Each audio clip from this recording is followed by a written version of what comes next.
Hello, my name is Anthony Erickson, and today I'll be talking to you about the issue with gun violence in America. I want you to imagine you're back in elementary school, enjoying your day as you learn with your friends about the world around you. But you hear the intercom say, "Attention, lockdown warning, active shooter on campus." Think of the noises the firearm makes, the innocent children screaming, mourning from entire cities. This is the devastating reality of many children across the United States due to a lack of gun control, mental health screening, and preoccupied politicians. Lockdown drills are a routine for almost every school across the country because children must prepare for active shooter scenarios. Think about that. Our children must prepare for the worst at an alleged safe space where they go every day to learn. The screening process for anyone to get a gun license is generally obsolete because anyone with a beating heart and a working brain can purchase a gun. Individuals with untreated mental illnesses are more likely to cause death with firearms than those with treated mental illnesses. We should try to distinguish what to do with gun safety laws and allow those who need help to get the help they need. Why is it important? Gun violence is the most prevalent in schools out of anything else, which shows immense danger to our children. Some things to consider is the devastating reality about the children that die from going to school and the screening process being completely overlooked.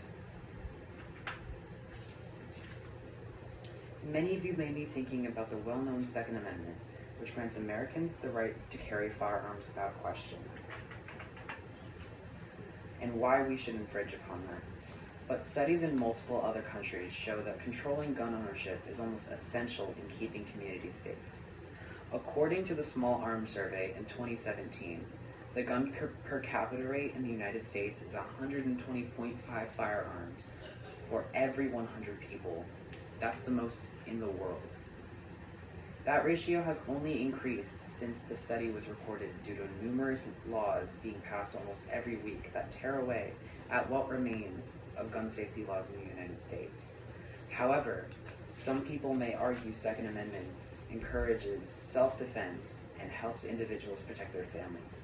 But these are dangerous weapons that kill every day and even end up falling into the hands of dangerous individuals. Some other common misconceptions are, why should we get rid of guns if we need them to protect ourselves? Many other high-income countries in the world have less guns than we do and still function the same, even if not better. Or, lockdown drills aren't that common. 95% of public schools in America participate actively in lockdown drills monthly. To show an example of dangerous people having firearms in America, we don't have sufficient screening policies that prevent dangerous people from acquiring firearms. People with untreated mental illnesses are 40% more likely to commit homicidal or suicidal acts with firearms than people with treated mental illnesses. This is because we don't do any screening prior to handing people dangerous weapons. According to this graph, the leading cause of death for children under 18 in the United States is unfortunately gun violence. The other leading causes being motor vehicle crashes, cancer, suffocation, congenital abnormalities, drowning, poisoning, heart disease, fire/burns, and influenza/pneumonia. As a high school student, many of my other classmates find it incredibly repetitive to live in fear of an active shooter scenario because it isn't out of the realm of possibility. We go to school in hopes of making it back home alive just to do it all over again. It gets difficult to focus on schoolwork when every month you hear the intercom relay the same lockdown drill. The sad reality of it all is that some high schools in America are less fortunate than others. For example, the incidents at Parkland High School, Santa Fe High School, and even Uvalde Elementary School. In the future, if nothing changes, your children may have to experience the same repetitive fear. The pictures shown here are pictures from the Parkland and Uvalde incidents, showing the active shooter running through the hallways with a rifle. and children from Uvalde Elementary School running out of a window to get away from the active shooter scenario.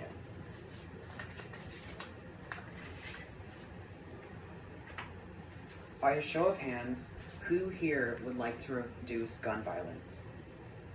As a follow-up question, who would like to eliminate gun violence entirely? This achievement is almost impossible without people speaking up and telling it how it is, and letting the government know about the gun distribution issues.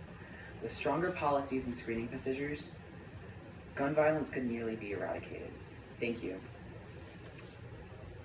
The sources that I included were from the Small Arms Survey done back in 2017. The article "Is Mental Illness a Risk Factor for Gun Violence?" written by, I'm sorry if I butcher this really badly, Rajiv Ramchand and Lindsay Ayer, and the Gifford Statistics on Gun Violence. Thank you.